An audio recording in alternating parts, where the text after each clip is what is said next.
Hey, welcome back to the channel. In today's video, I'm going to be talking about why you keep losing jobs to competitors who have quoted cheaper, right?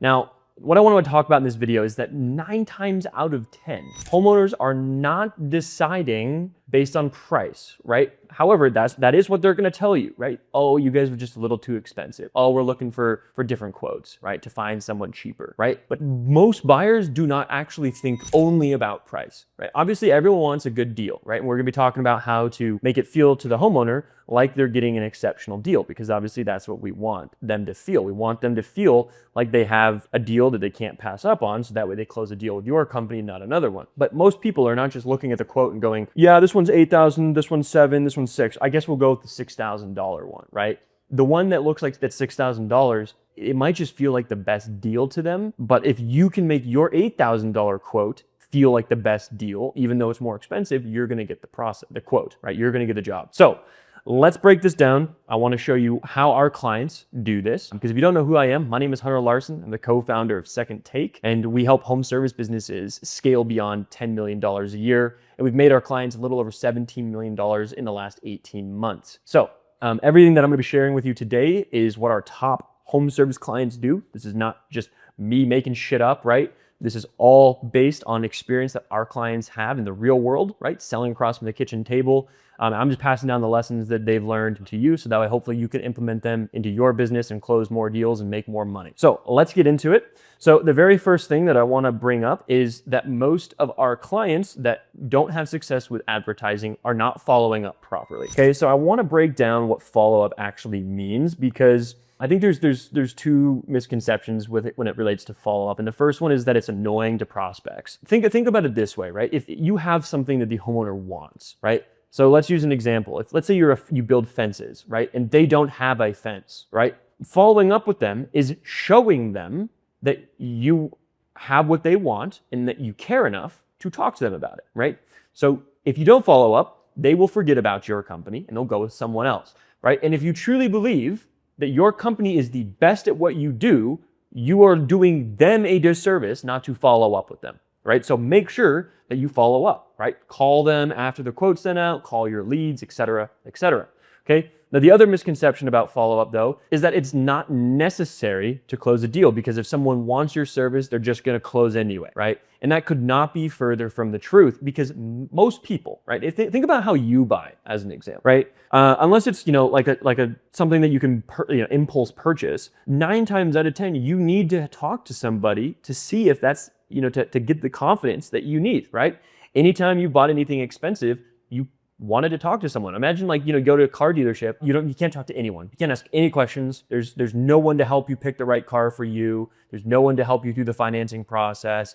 The whole thing is just you trying to figure it out, right? You would never buy a car from that dealership, right? Because there's no way to talk to anybody, right? And so if someone is sitting on a quote that you sent them and they have questions, right?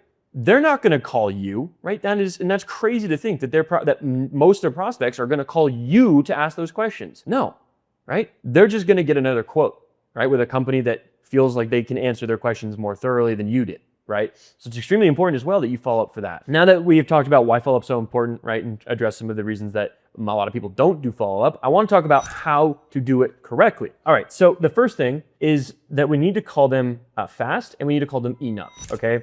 So what most contractors do is they say they run an estimate, and then they email the email quote, and then what they might do is they might text the prospect a couple times if you're lucky. You might call them once or twice, just to try and see if you can get them on the phone. And that's it, pretty much, right? And then you don't get a hold of them. You're like, okay, I guess I'm just never going to call again, or you forget about them, right? Think about how that feels to the homeowner, right, who's looking to get this done. Notoriously, contractors don't talk to their prospects, right? They're flaky. They don't show up. They ghost homeowners. Imagine if that's the experience that people have had, which most people have had that experience with a contractor at least once, and then they get a quote from you and then never hear from your company. They're just going to assume that you are going to do that to them. You're going to ghost them, during the project, that you finish the project, they find something, they need it to fix, and then you guys won't ever answer the phone. So don't allow them to think that, right? So what we do is we tell our clients, you need to call them 5 times over 5 days. So that's 1 time per day,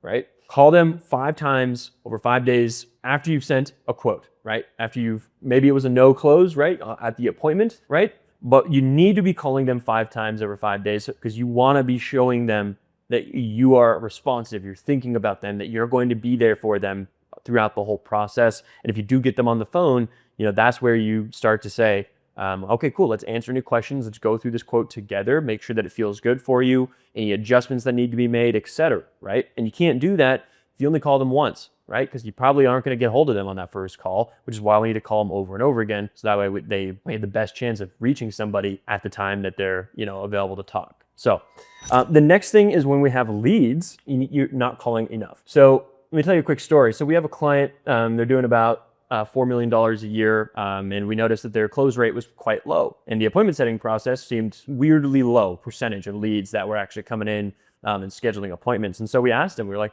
how many times do you call in the leads? He goes, oh, I call them like twice. I call them when the lead comes in, and then I'll call them the next day. And if I don't get a hold of them, I just never call them again, basically. First of all, that's absurd, right? Because, I mean, if you think about it, who do you think is going to make more money? The person who calls a lead 10 times in 5 days, right, after the lead fills out a lead form, or the person who calls twice, right? Obviously, the person that calls 10 times, right, which is what we recommend. So call your leads 10 times over the first 5 days that they came in. So that's 2 times per day. So 2 times per day, right? So we should be calling once in the morning and once in the afternoon every single lead that comes in, because we want to get them on the phone, right, to schedule an appointment. Right? And sometimes people will fill out a lead form and then they move on with their life, right? They get busy. Everyone's busy, right? So if they don't answer the phone in the first 2, 3, 4, 5 calls, don't assume they never will answer the phone. They might be a busy person, right? Or they might not be in the right headspace to chat with someone yet. And that's fine, right? That's why we keep following up, right? So make sure that you're doing that. All right, so next up, I want to talk about the 4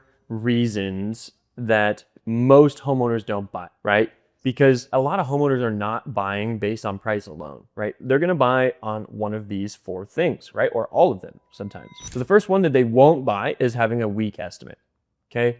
So what I mean by that is a weak estimate is when you send somebody just a list, right? So it's a list of stuff they get, right? That's just not really showing them any reason to go with you. I've seen contractors send out estimates where it's just like, it's $10,000. Here's all of the things that you get with that for that $10,000, right?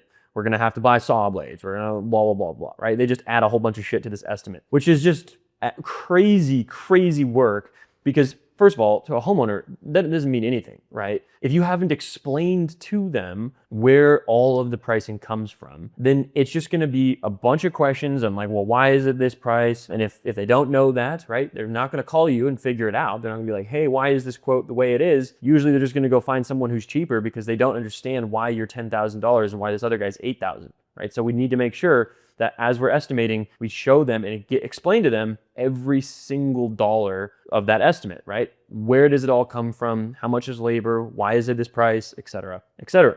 Which leads me to my next point, which is building no value. When we're building value, I don't mean like, okay, well, we're gonna coat this fence in gold, right? What I mean is we need to explain to the homeowner the materials they're getting, right? Okay, hey, we're gonna be using a vinyl fence, right?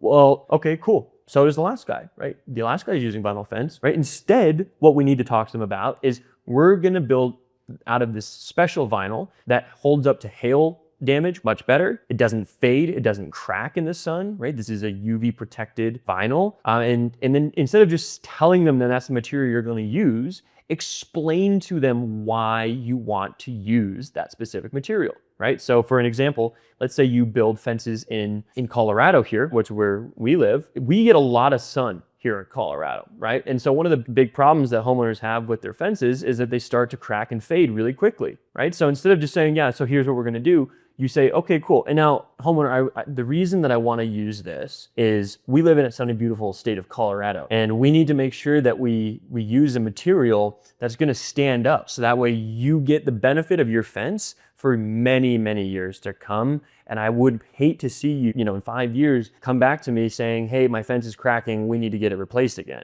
So explain to them, hey, we're doing this because we want what's best for you, customer, right? That's how you build value. So make sure that you're doing that because otherwise people are gonna go, yeah, I'm not I have no idea why this company is any different than the last, okay? The next thing is we need to have a fast response. So the sales process starts before you get in front of the homeowner, right? And kind of like what we talked about before, homeowners have been ghosted up by contractors. Homeowners have felt like they can't get a hold of the person working at their home, right? And so if you can show them right out of the gate that you're going to respond quickly, you're much more likely to close that deal because they'll assume that you're not one of those contractors, which I hope if you're watching this video, you're not, right?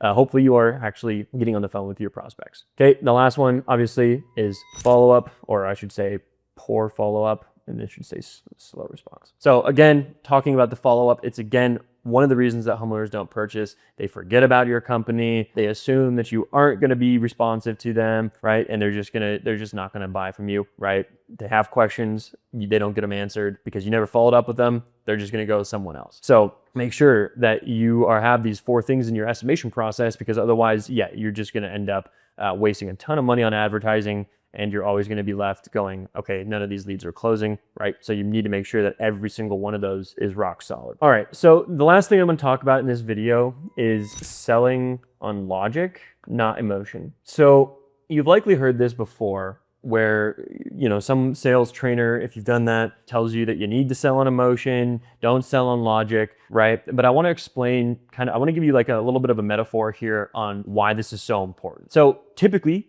FBI negotiators, right? These are like, you know, statistically some of the best salespeople in the world because they're selling the idea to the hostage, to the person holding people hostage, the idea that they should give themselves up to the police. They're not in danger, that the police are going to treat them nicely, right? And they make negotiations with the person that's holding people hostage to try and keep the hostages safe, right? And so they're dealing in a type of sales that's extremely consequential if they don't get that close, right? Which is coming to terms with that criminal. So imagine if they're, you know, talking to the hostage, the person holding people hostage, and they say, you have 8 people. Imagine if you killed 8 people, how bad you're gonna feel, right? He's gonna go, well, no, that's why I'm holding him hostage. Like, it doesn't matter, right? But if they start to talk about, okay, you know, hey, like those are 8 people, and that if you kill them, what's your mom gonna think? What is your parents gonna think, right? How do you plan on living with that guilt for the rest of your life? What happens if you kill them and then you go to jail for life? Do you want that, right? What is that going to do for you in the future, right? We need to start stirring emotions in the criminal as a FBI negotiator, right? So obviously you don't need to be an FBI negotiator to close deals. If we tell a homeowner, let's keep using this fence example. Okay, cool. So you're going to get, you know, vinyl fence. We're going to come out and install it in 1 day. Here's how much the labor is going to cost. Here's this. It's $45 a foot, et cetera, blah, blah, blah, blah, blah, right? You've listed a bunch of facts. It's not going to build any emotion, right? But if we bring up some of the things that they might be thinking, right? So let's say, you know, you're going through the estimation process. They say to you, well, you know, I mean, we just need to think it over. This is a project that's, you know, pretty expensive. We want to make sure, you know, it's something that we actually want to commit to. We can start to sell on emotion at this point to try and get them passed out of their own way, right? Because they need a fence. Let's say they don't have one, they need one, right? So we need to sell to them on emotion. Hey, you know, totally understand that pricing is right. What was kind of the budget that you had in mind? So that way we can see how we can come to this together, right? So we're selling on this like camaraderie type emotion, right? Boom, they tell you, well, we wanted to spend 8,000, this is coming in at 10,000, right? Et cetera, et cetera. That's where we can start to build this desire of, okay, cool. Well, look, do you want to have to deal with this fence, you know, in 5 years? Or would you like to have this for like quite a while? Right? Oh, well, yeah, we'd like for it to last a while. Perfect. The reason that we have a little bit more of an expensive material is we want this to last for you and keep your family safe, which I'm guessing, you know, that's important to you, right? Perfect, cool. So now we're talking about the emotion of having to deal with this again. We want to keep their family safe, right? We're starting to build the layers of why they need to go with your higher quote rather than just trying to cheap out because they want to get it done for cheaper, right, up front. So make sure that when you're quoting your prospects, you're not just telling them, here's why it's this price. You're going through and talking to them about the things that matter to their life, right? That's what's going to get the sale, and that's what's going to get you, you know, to a point where you're actually charging a hell of a lot more than your competitors and still closing at 30 to 40%. So cool. I hope this video was helpful. If you have any questions, feel free to leave them in the comments. If you'd like to work with our agency and have our our agency actually assess your current sales process to see, where there could be some improvements made to close more deals. You can click the link in the description to get on an assessment call with myself, and I'll personally look through your sales process with you. So I think that's all for now. I'll see you in the next video.